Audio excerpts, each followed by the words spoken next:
ठाकुराणी माँ फलापाल नुआपना माँ का मंदिर नरसिंहपुर बड़मा नरसिंहपुर जीवा मेन रास्ता करे आपण मैंने जानते ओडिशा 3.5 कोटी माँ माउसी मध्य जानते माँ फलापाट बाबा मेन रास्ता करे जी भी जाऊँ तो माँ पाखे मुंड नुआ जाऊँ तो माँ निश्चित से कर्म सफल कर आम अनेक भिड देखी कि आज पर्यटन आम माँ भिड टे देखी पारे आम दी जन सांग कथा माँ को भिड टे करवा सारा ओडिशा माँ को भिड पके ये माँ अच्छा जीवन ठाकुरा खाली नुआपना नुहे अड़ोसी पड़ोसी गाँव में जिते अच्छा छोट रू बड़ जाए जहाँ पचार दो माँ कलापाटक बाबद से निश्चित मुंड नुआ कारण माँ को जानती आम शुणुचु बहुत लोग बुढ़ा बुढ़ा वयस्क लोग कहते माँ स्वतंत्र भ्रमण करती ये नुआपना माँ 12 अनुसार भ्रमण करती से अनेक कथा पूजारी नाना बुझा किसी प्रतिक्रिया माँ बाबद नवा मुझे प्रथम सर्वेश्वर भाई को कहि माँ को आनी सकाल अमृत बेला माँ चलुन आपण मैंने भिडियो देखिए पूरा निरीक्षी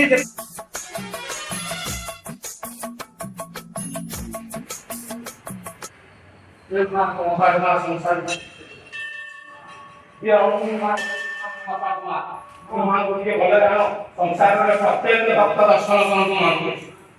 जेकोसी भक्त मनस्कामना पूर्ण करने मानसिक कर मनस्कामना निश्चित पूर्ण कर अंगे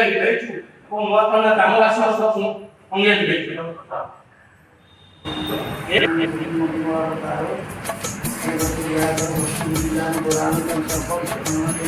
ठाकुरानी विद्यार्थी ठाकुरानी विद्यार्थी कारिको पाटरानी ब्रह्मणी आदिमती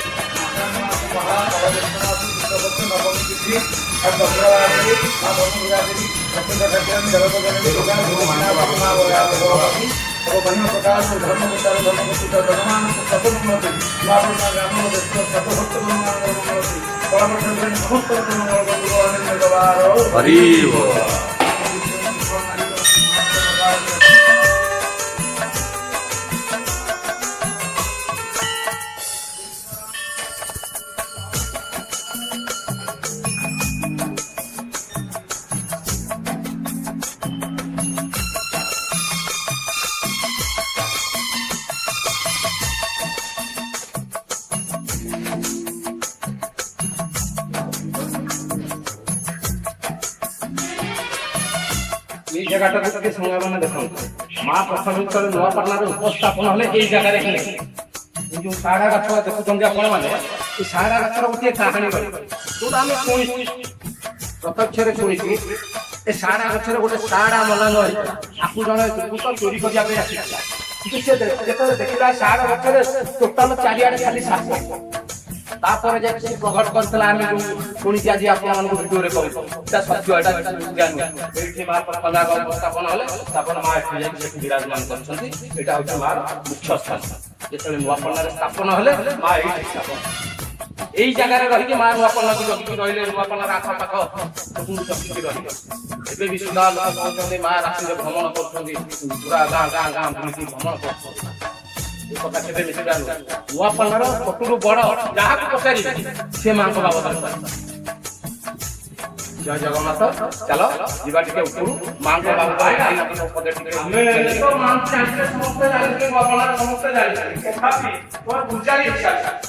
माँ को बाबद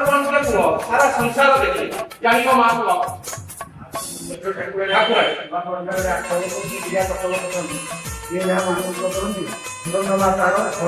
ଆଚ୍ଛା ମାଙ୍କର ଭାଗବତ ହେଲା ମୁଖ୍ୟ। ଯିଏ ଯୋଉ ବିପଦ ଆତ୍ମାରେ ପଡ଼ିଥାଏ ଭାଗବତ ଅର୍ଥେ ମାନସିକ କଲେ ତାର ମନୋସ୍କାମନା ମହା ନିଶ୍ଚିତ ପୂରଣ କରେ। ଏପରି ତା ଭରସ୍ଥାନ ପୂର୍ଣ୍ଣ ଆଣି ଭଣ୍ଡା ଆଣି ତତେ ପାଳୁ ଜିନିଷରୁ ପ୍ରଚାର ଲୋକ ସେ ଆଣିକି ପ୍ରସାଦ ସେବନ କରିକି ମାର ଭକ୍ତଟା ପଣା ଭୋଗ ମା ପଣା ମାନସିକ କଲେ ଯେତେ ଭକ୍ତ ଭଲ ଭଲ ଭଲ ଥିବ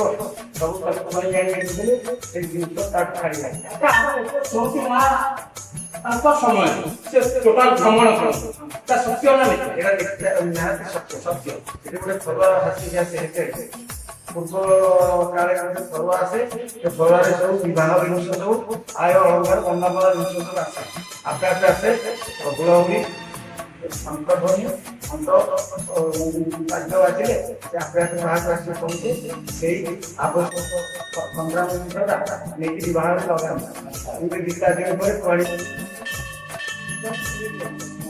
এই জনে ব্যক্তি হারতি তাকে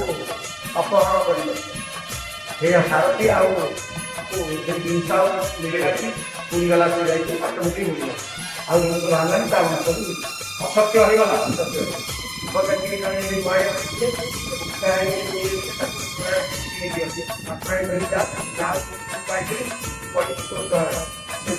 ପୁରାଣ ଗାୟ ମାନେ ପାଲା ଗାୟ ଠାକୁର ଦନ୍ତାବଳୀ ମାନଙ୍କର ସମସ୍ୟା ପ୍ରସାଦ ପ୍ରକଟ ଦିବସ ଔଷଧ ପୂର୍ଣ୍ଣ ସେଥିରେ ସେମାନଙ୍କ ଆତ୍ମଭାବ ହେଇଯିବ। ଠାକୁରାଣୀଙ୍କ ପାଖରେ ସମସ୍ତେ ନିଜେ ନିଜ ହାତରେ ହାଣ୍ଡି ଆଣି ପ୍ରସାଦ କରନ୍ତି ଯାହା ତାଙ୍କର ମନରେ କାକେରା ଧରି ପୁରୀ ତରକାରୀ କରିକି ପୂଜା କରନ୍ତି। ଧାମ ଯାତ୍ରା ଧରି ଠାକୁରାଣୀଙ୍କର ଆମର ପ୍ରଥମ ମାଘ ସ୍ନାନ ମଙ୍ଗଳାବତୀ ତାପରେ ପୁରୀ ଭୋଗ ତାପରେ ଅନ୍ୟାନ୍ୟ ଭୋଗ ହୁଏ ଅନ୍ନ ପ୍ରସାଦ ବାରଟା ବେଳେ ଆଉ ଭାଗବତ ତ ସଦାରେ ଅଛି ମାଙ୍କ ପାଖରେ ଚାଲି ଯାଉଛି ସ୍ଥାପନ କଲେ ମାଙ୍କର କ୍ଷେତ୍ର ଲାଭ ହଉଛି ଯେ ବିବାହ ମହିମା ବିବାହ ହଉଛି ଠାକୁରାଣୀଙ୍କର ମହିମା ଅଛି। ଜାଣିଲେ ସାଙ୍ଗମାନେ ମାଙ୍କ ବାବଦରେ ଖାଇଲା ଶୁଣିଲେ ଆହୁରି ଅନେକ କଥା ବି ରହିଛି। ଏଇଟା ତ ଭିଡ଼ିଓ ମାଧ୍ୟମରେ ଜଣେଇବା କଥା ନୁହେଁ। ଆମର ମୁଖ୍ୟ ଭିଡ଼ିଓ ଆମେ ସାରା ସଂସାର କରିପାରିବା। ସଂସାର ଯାକରେ ଭିଡ଼ିଓ ଆସୁଛି ଅନେକ ଭିଡ଼ିଓ ଆସୁଛି